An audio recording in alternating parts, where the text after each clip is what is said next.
Pulse width modulation. Pulse width modulation ये एक monostable multi vibrator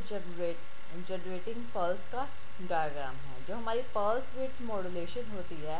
उसमें जो हमारी पल्स जनरेट होती है आउटपुट पे, वो पल्स हमारी according to the modulating wave के अकॉर्डिंग जनरेट होती है, जिसमें उसकी विड्थ वैरी करती है। यानी कि हमारी पल्स की विड्थ हमारी मॉड्यूलेटिंग सिग्नल के अकॉर्डिंग वैरी करती है।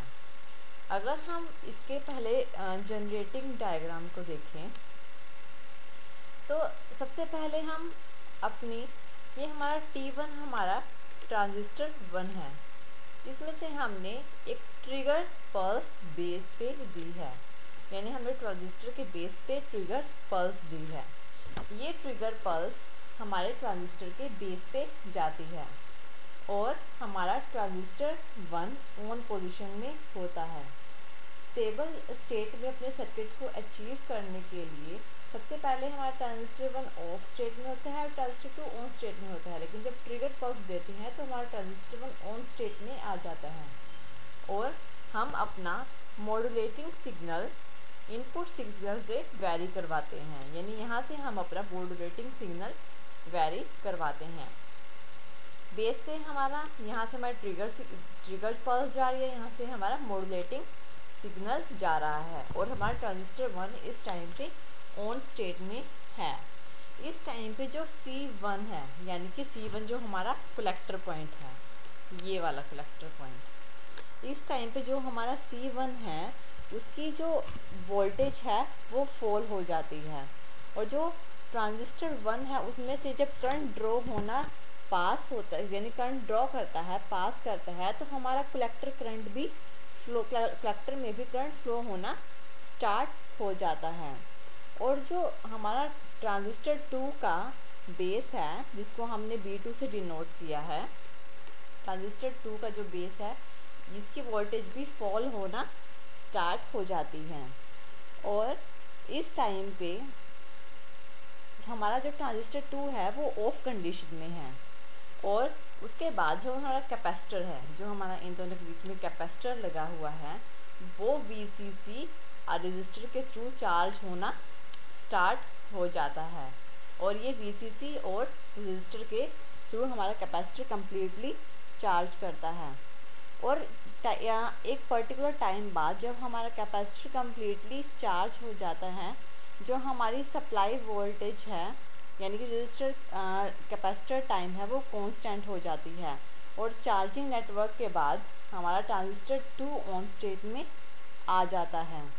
और ट्रांजिस्टर 2 में करंट फ्लो होना स्टार्ट हो जाता है। ये सफिशिएंट पॉजिटिव हो जाता है और इस टाइम पे हमारा ट्रांजिस्टर 2 तो ऑन स्टेट में होता है, लेकिन ट्रांजिस्टर 1 जो होता है वो ऑफ स्टेट में चला जाता है और ये तब तक हमारा ट्रांजिस्टर 1 ऑफ स्टेट में रहता है जब तक कि नेक्स्ट ट्रिगर पल्स हम इससे इनपुट नहीं करवाते। जब हम नेक्स्ट ट्रिगर पल्स देंगे तभी हमारा ट्रांजिस्टर 1 ऑन स्टेट में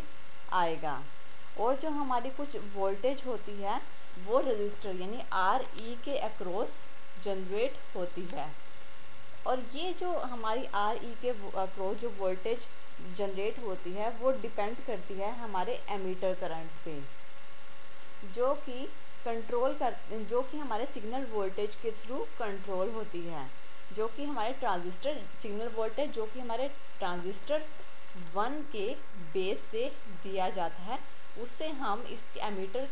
जो करंट होता है उसको हम कंट्रोल कर सकते हैं और हमारी एक पर्टिकुलर आउटपुट जनरेट होती है। और इस टाइम पे जो हमारी वोल्टेज होती है वो कुछ इस तरह से होती है, जो हम अब वेव डायग्राम में देखेंगे। जब हमारी वोल्टेज मैक्सिमम होती है, ये हमारे ट्रिगर पल्स हैं जिनको हम ट्रिगर करवा रहे हैं इनपुट से, जिससे हमारा ट्रांजिस्टर 1 ऑन स्टेट में होता है और जो इनपुट सिग्नल जो हमने मॉड्यूलेटिंग सिग्नल इनपुट से दिया है ये उसकी पॉजिटिव वेव है। यानी जब हमारी पॉजिटिव वेव जाती है उस कंडीशन में जब हमारी मैक्सिमम सिग्नल वोल्टेज होती है तो हमारा कैपेसिटर चार्ज होता है मैक्सिमम वोल्टेज तक और मैक्सिमम एक पर्टिकुलर टाइम तक चार्ज होता है और ये हमें एक मैक्सिमम पल्स देता है। ये यानी कि हमें एक पर्टिकुलर पल्सेस हमें आउटपुट पे मिलती है और इस टाइम पे पॉजिटिव हाफ में जो मैक्सिमम पीक होती है हमारे मॉड्यूलेटिंग सिग्नल की, उस टाइम पे जो पल्स जनरेट होती है उसकी विड्थ सबसे ज़्यादा होती है और जैसे जैसे इसकी पीक डिक्रीज़ होने लग जाती है वैसे वैसे उसकी विड्थ भी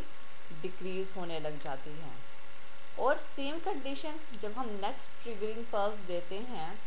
और जब नेगेटिव साइकिल मॉड्यूलेटिंग सिग्नल की नेगेटिव साइकिल आती है उस टाइम पे हमारी वोल्टेज मिनिमम होती है और कैपेसिटर चार्ज नहीं होता और जो हमारी पल्स विड्थ होती है वो कम हो जाती है, यानी कि नेगेटिव मैक्सिमम पीक पे मिनिमम पीक पे हमारी जो विड्थ होगी वो सबसे कम होगी और जैसे जैसे पीक डिक्रीज़ होगी वैसे वैसे हमारी विड्थ इंक्रीज़ होगी। इस तरह से पॉजिटिव पीक पे हमारी पल्स की विड्थ ज़्यादा होती है और नेगेटिव पीक पे हमारे पल्स की विड्थ कम होती है और इस तरह से हमारी पल्सेस वैरी करती हैं। और ये सिग्नल हमारे पास आउटपुट पे प्रोड्यूस होता है, ये हमारा पॉजिटिव हाफ में, ये हमारा नेगेटिव हाफ में, और इसी को ही हम पल्स विड्थ मॉड्यूलेटेड सिग्नल कहते हैं। और यही हमें इस टॉपिक में करना था।